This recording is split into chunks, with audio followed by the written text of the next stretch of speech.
Hang on. We'll be there in just a second. There we go. It's a good one. From the moment that the French defences at Sedan and on the Meuse were broken at the end of the second week of May, only a rapid retreat to Amiens and the south could have saved the British and French armies who had entered Belgium,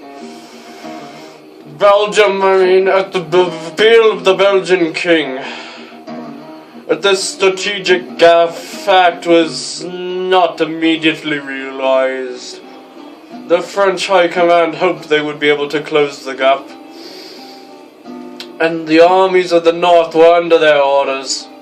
Moreover, a retirement of this kind would have involved almost certainly the destruction of the fine Belgian army, over 20 divisions, and the abandonment of the whole of Belgium.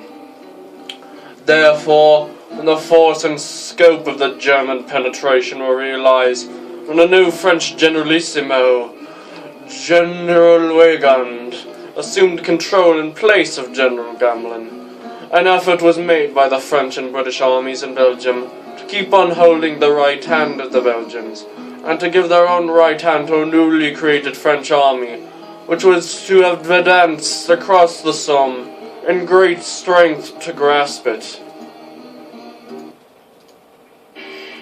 However, the German eruption swept like a sharp scythe around the right and rear of the armies of the north.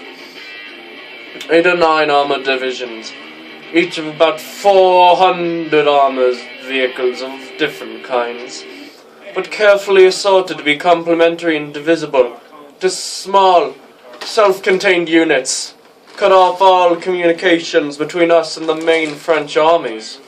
It suffered our own communications for food and ammunition, which ran first to Amiens and afterwards through Abbeville, and it shows its way up the coast to Boulogne and Calais, and almost to Dunkirk.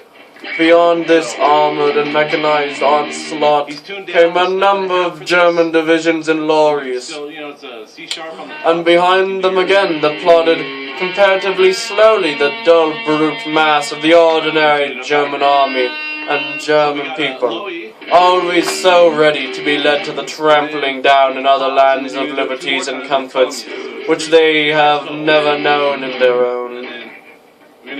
I have said this armoured scythe stroke almost reached Dunkirk. Almost, but not quite. It sounds like this. It's tricky, try it on one string first. Ow. And then use the other finger of the power. Boulogne and Calais were the scenes of desperate fighting. The guards defended Boulogne for a while, but then withdrawn by order from this country. The rifle brigade, 5B, you want to borrow it? I'm using my third now. You could use your middle, whatever you want.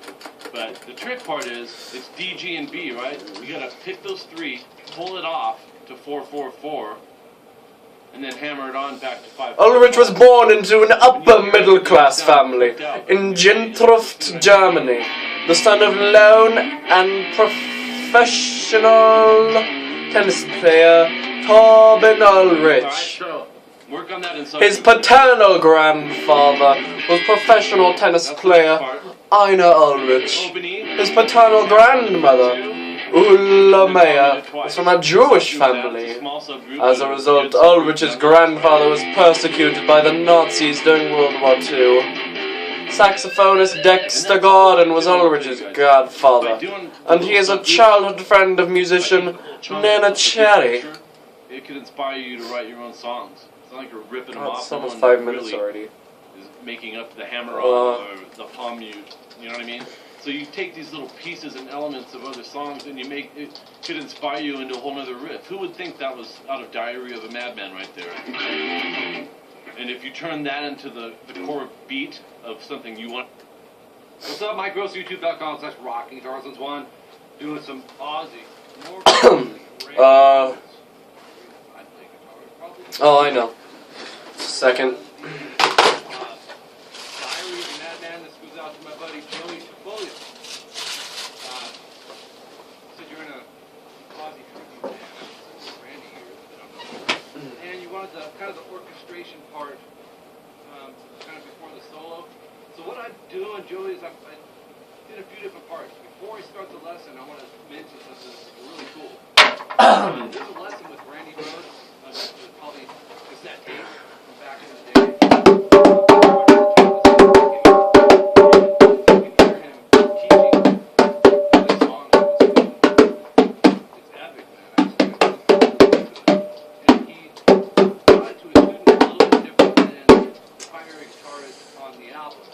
But on the album, man, is a lot of, as you know, a lot of overdubs that Randy does too, and sometimes it just makes it difficult to hear. Just beautiful chord voicing over beautiful chord voicing. This is probably my favorite song from all period. Okay, hang on. I have to look up Goblin.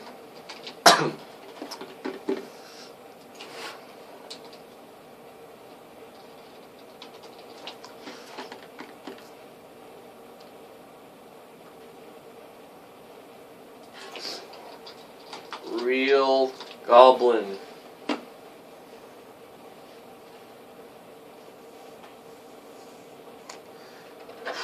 It's really hard to find goblins here.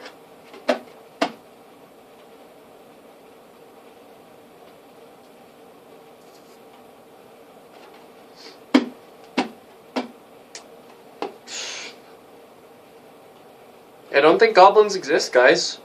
Sorry.